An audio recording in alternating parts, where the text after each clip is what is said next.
Avis vascular centre మన దేశంలోనే the best varicose vein hospital. అర్థం చేసుకోవడం మీ గ్రాస్పింగ్ పవర్ అమ్మ. ఇప్పుడు ఈ పాట పాడారు, ఇప్పుడు ఇదే పాట ఇవరేదా అవరు అని పాడచ్చు మీరు. ఇవరేదా అవరు అంత పంచ్ పోటింగ్లయా? அதெல்லாம் நானே போட்டுக்கிறது. ఆ పంచ్ ఎలా మీకు ఎవరు నేర్పించారు? ఎవ్వరు లేదు.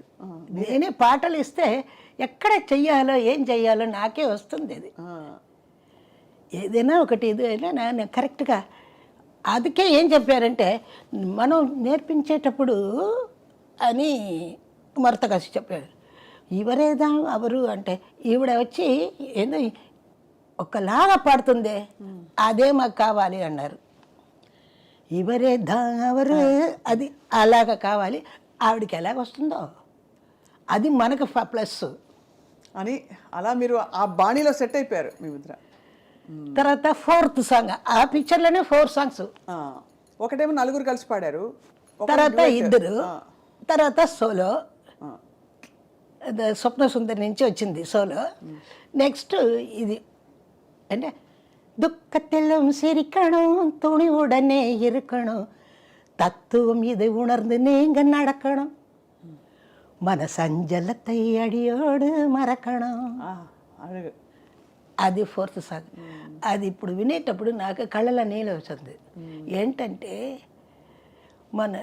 నా లైఫ్ లాగానే లిరిక్. దుఃఖతిలో మనం నవ్వాలి, నీకు అర్థమవుతుందిగా. అవును, నీకు తెలుసు వాడికి తెలుసు, మనం మిగతా వాళ్ళకి తెలుసు, ప్రజలకి ఏంటని తెలీదు. ఇప్పుడు మనం అది నీకు తెలుసు, ప్రజలకి ఎలా తెలుసు? దుఃఖத்திலும் சிரிக்கணும் துணிவுடனே இருக்கணும் தத்துவம் இதை உணர்ந்து நீங்க நடக்கணும். ఈ తత్వాన్ని తెలుసుకుని నువ్వు నడుచుకోవాలి. మన సంజలத்தை నా కష్టం ఉంది కదా మనసులో, అడియోడు మరకడం, అలా దాన్ని మర్చిపోవాలి. మర్చిపోయి నువ్వు హ్యాపీగా ఉండు, అంత దేవుడు చూసుకుంటాడు అన్నమాట ఆ పిక్చర్ పాట. ఆ తర్వాతనే కంప్లీట్ సినిమా ఫీల్డ్ ఇంటికి వచ్చేసారు. ఇంటికి రాలే, ఎవరో కొత్త అమ్మాయి పాడుతుంది, ఎంత బాగా పాడుతుందో, ఎంత బాగా పాడుతుంది, ఎంత బాగా ఇలాగా స్ప్రెడ్ అయిపోయింది. అప్పుడు సరస్వతి స్టార్స్ వచ్చి నాకు సంతకం బైండింగ్ ఆర్టిస్ట్. అప్పుడు మంచి బాగా పాడేటప్పుడు కాంట్రాక్ట్ చేస్తారు, కాంట్రాక్ట్. అప్పుడు వచ్చి కొలంబియా సరస్వతి స్టోర్స్ని వాళ్ళు వచ్చారు. ఇంటికి వచ్చి చూస్తే నేను ஐயோ ராஜேஸ்வரியா என்னது அது எல்லாரையும் சரின்னு போட்டிருக்கே. அப்படி ஐயோ நம்ம ஆர்டிஸ்ட் ஆச்சே, எங்களுக்கு தான் நல்ல பேர் அப்படி వాళ్ళు వచ్చి అయ్యో నమ్మ రాజేశ్వరిపా అదా ఎల్లారి సరి ఆయిటా. ఇప్పుడు స్ప్రెడ్ అలాగే ఇక్కడి నుంచి కింద నుంచి రూట్ నుంచి వచ్చాను. అదనమాట. అప్పట్లో అమ్మ మీరు ఆర్థికంగా ఇబ్బంది పడ్డా అని చెప్పారు కదా ఫస్ట్లో. అంత అమ్మ కష్టపడ్డారు, మీరు కష్టపడ్డారు. నాన్నగారు చనిపోయారు. నా ఈ 7 ఇయర్స్లో మా నాన్నగారు చనిపోయారు. నేను, మా బ్రదర్, మా చెల్లాయి అందరినీ మీరు చూసుకుని ఉంటారు.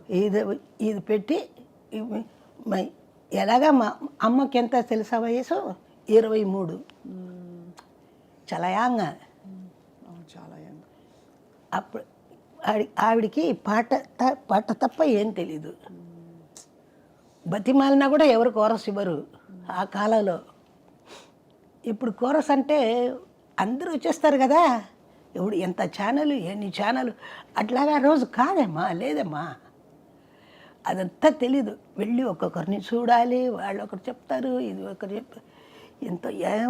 ఎంత కష్టపడాలి అంత కష్టపడాము. తర్వాత మీరు ఫేమస్ అయిపోయిన తర్వాత బాగా మీకు ఆపర్చునిటీస్ బాగా వచ్చిన టైంలో మీరు తినడానికే నేరం లేదమ్మా, అంత ఫుల్ బిజీ, అంత ఫుల్ బిజీ. నచ్చదు ఫుడ్, పాటనే నాకు ఫుడ్. అంత బిజీ అయిపోయేటప్పుడు ఎలాగా మీకంతా మీరు కొంచెం హంబుల్ బిగినింగ్స్, అంటే చిన్న స్థాయి నుంచి మీరు ఇండస్ట్రీలో ఎదిగిన గాయని కాబట్టి నాకు డబ్బులు ఇవ్వండి అని డిమాండ్ చేయలేరు. వాళ్ళు ఏది ఇస్తే అదే తీసుకో. వాళ్ళు ఏది ఇస్తే నాకు కొన్ని ఏం తెలీదు, మా అమ్మకి ఏం తెలీదు.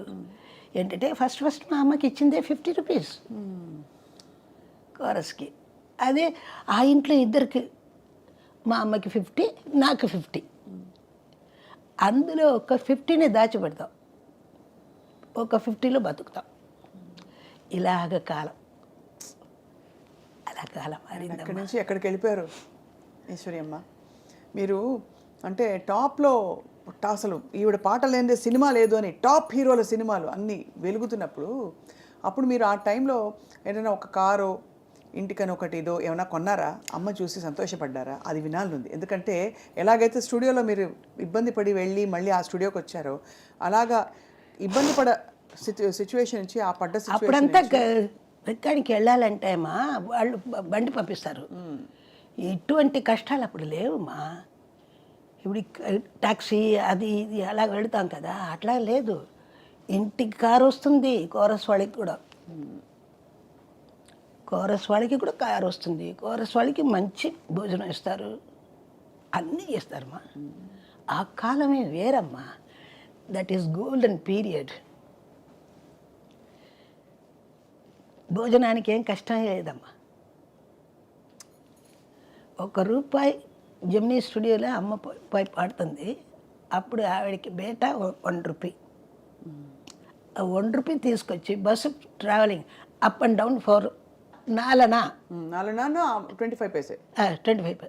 அதுதான் மிச்சம் 12 வீட்டில் சாப்பாட்டுக்கு.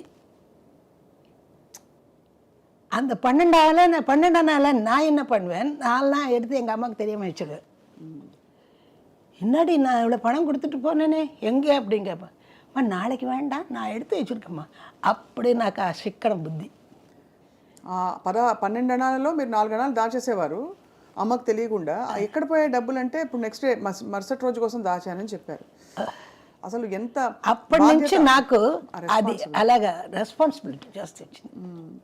సో అప్పుడు తర్వాత నాకు మా చెల్లాయి మా బ్రదరు ఇద్దరిని బాగా చెయ్యాలి, పెంచాలి.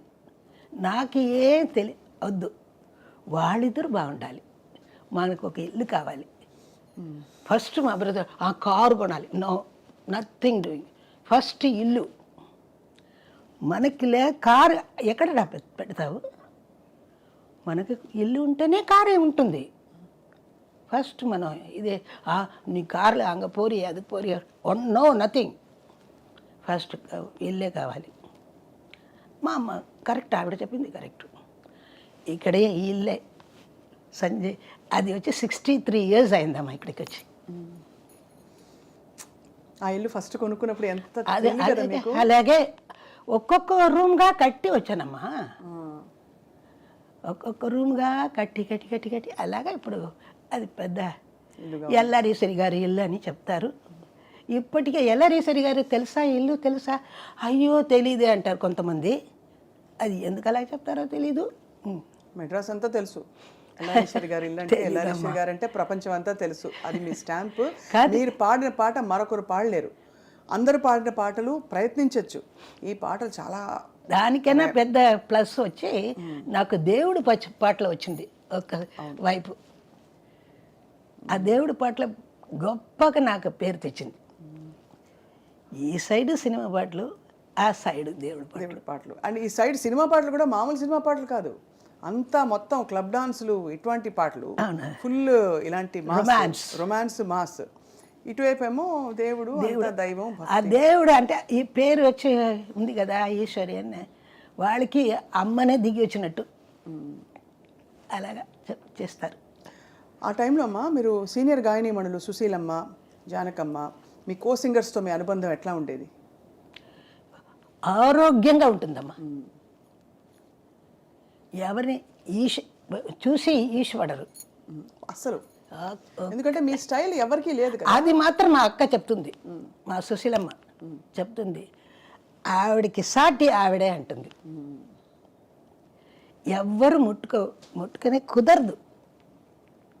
ఎన్ని పాటలైనా నా పాట ఎవరైనా పాడవచ్చు, ఈశ్వరి పాట మాత్రం ఎవరు పాడ కుదరదు. మా అక్క కరెక్ట్గా, నేను అక్కనే పిలుస్తాను ఆవిడని. ఈ చాలా వరల్డ్ ఫేమస్ సాంగ్ మీ పాట మొన్న కూడా ఎవరో గుర్తు చేశారు, మన జయమాలి గారు ఎవరో గుర్తు చేశారు. వెళ్ళారా పెళ్ళికి? పెళ్లి కాదు, అంతకు ముందు ఆవిడని కలిశాను ఫర్ ఇది పెళ్లికి జస్ట్ కొన్ని రోజుల ముందు. అవును. నే నే నే ఆ పాట, ఆహా. అది ఆ రికార్డింగ్ ఎక్స్పీరియన్స్ గురించి చెప్తున్నాను. ఎలా జరిగింది అది ఆపర్చునిటీ? అది అక్కడే నేర్చుకొని అక్కడే పడానమ్మా. రాత్రి పూట 6 o'clock వెళ్ళాను. సాయంత్రం మాస్టర్ వచ్చారు. మాస్టర్ ఆ రోజు ఏంటంటే బాంబే టోస్ట్, బ్రెడ్లో బాంబే టోస్ట్ తీసుకొచ్చారు. తీసుకొచ్చి అంతా నేర్చుకొని పాటలు నేర్చుకొని అక్కడ రూమ్లో కూర్చున్నాము. ఈశ్వరికి రా అన్నారు. నా మీద చాలా ఇష్టం మాస్టర్కి. అంతకుముందు ఆయన మ్యూజిక్లో లవ్ లవ్ లవ్ మీ మునగాడా, ఆహా, తర్వాత ఎస్ డార్లింగ్ అది వస్తుంది అట్లాగా. ఆ పాట ఇచ్చారు. ఇది 1 hourలో అయిపోయింది రికార్డింగ్. ఏం పాడుతుంది ఈవిడ అన్నారు మాస్టారు.